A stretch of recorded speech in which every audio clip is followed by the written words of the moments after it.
Hey, this is Life with Shauna Renee here, back with another video. Like, comment, subscribe. More videos on the way on period. This video is about a guy DMs her all his secrets.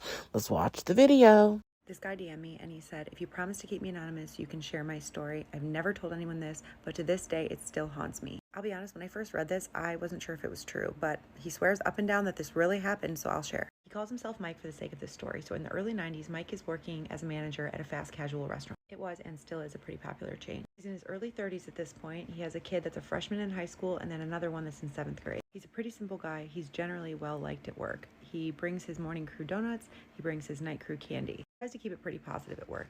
And even though he's well liked as a manager, his employees are of transient nature. They're always coming and going.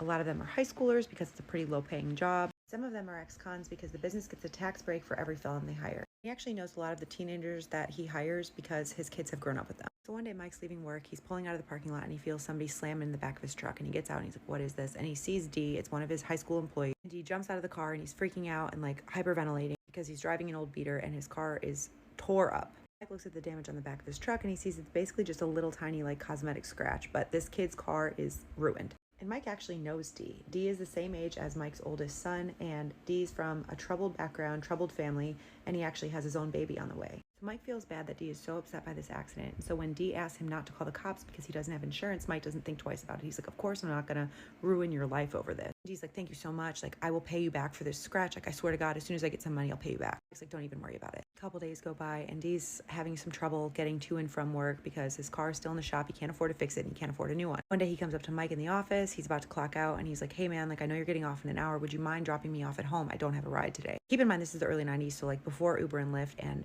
Mike also said it was a small town, so it's not like cabs were readily available. Mike's like, of course I'll drive you home. Where do you live? And D tells him, and it's actually on the way back to Mike's house. So he's like, yeah, no problem. He drives him home that day. The house is like run down. There's weeds all over. Just not a good living environment. But D is super appreciative for the ride. He thanks him and gets out of the truck. This ride home situation becomes more frequent as the weeks go on, but Mike really doesn't mind. And then one day at work, D approaches Mike in the office and he's like, hey man, I'm having some problems with money.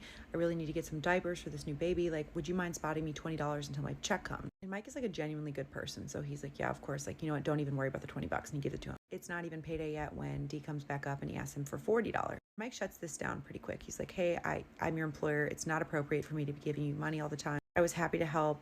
I'm always happy to help, but I can get you some more hours. I can get you maybe some overtime. Just like, let me know what you need. He's like, okay, sorry for asking. Thanks anyway. He comes up to him again and he says, Mike, I really need your help with something.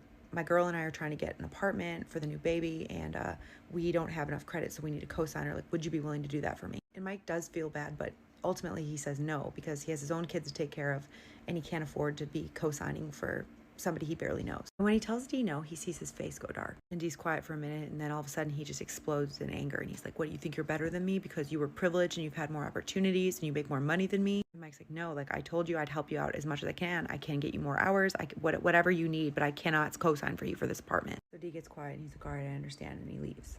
That night, it's a couple hours later, Mike closes up the store. He's by himself, counts the safe, locks the door, walks out to the parking lot to his truck, but blocking the path from him to his truck is D. He's just standing there in the dark, still in his work uniform, and as Mike gets closer, he says he smelled alcohol. And he's walking up to his truck, and D's standing there, and he's just yelling at him and cussing at him again. What, you think you're better than me? I busted my ass for this job, and you're the reason I don't have a car to begin with, and now you're gonna screw me over when I need you. Mike ends up calming him down and tells him basically, get in the truck, I'm gonna take you home. D is silent on the way home, and they pull up to his house, and he rips off his apron, he throws it in the truck, and he's like, fuck you, I won't forget what you did to me. I'm gonna find a job with someone that appreciates me. I quit. You better watch your back because I'm gonna ruin your life. And he slams the door. So Mike feels bad, but ultimately it's not his problem. The next day at work, he's opening with his buddy Calvin, and he hired Calvin around the same time that he got hired. So they've been working together for like 7 years at this point. Calvin is Mike's employee, but they're buds. You know, they're pretty similar. They're both quiet, but they keep it positive, lighthearted. But Calvin's also an ex-con who's now turned his life around. Mike says he would trust him with his life. This man would not hurt a fly. And he's just venting to Calvin about the whole D situation and what he said. And Calvin just kind of smiles and he's like, you want me to take care of him for you? And Mike just laughs it off. 2 weeks go by and D comes in to pick up his final paycheck.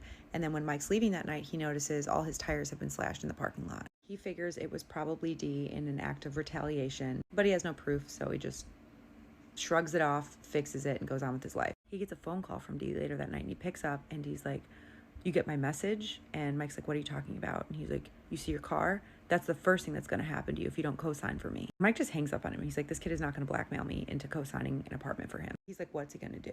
Then Mike's oldest son gets viciously attacked as he's leaving soccer practice. The person who attacked him was wearing a ski mask and a hood and dark clothes, but he beat him so viciously that he ended up in the hospital with a few broken ribs. And this naturally really infuriated Mike because his oldest son was like his pride and joy. He was like a star soccer player, really good student, just like good kid all around. Did not deserve to get attacked by some random person. He didn't know it was D, but he had a feeling. He tells Calvin about this whole thing at work, and Calvin's like visibly upset by this because Calvin also knows Mike's son. He's basically an uncle to him at this point. They've known each other for so long. A few days later, Mike's at work and the cops pull up. They come in the restaurant. They start asking all the employees questions about D. They found his body the night before in a ditch, thrown through the windshield of his girlfriend's mom's car that he'd been driving. It was a car accident, and they were just asking if anyone had been with him or seen him or knew anything about what happened. Calvin comes into work later and he goes up to Mike and he's like, oh, that's crazy about D, huh? Like, I guess life's just unpredictable. And Mike's like, yeah, I guess life is unpredictable, and sometimes bad things just happen to people and some people are just unlucky. Calvin grabs a rag and he starts wiping down the counter and he's like, yeah,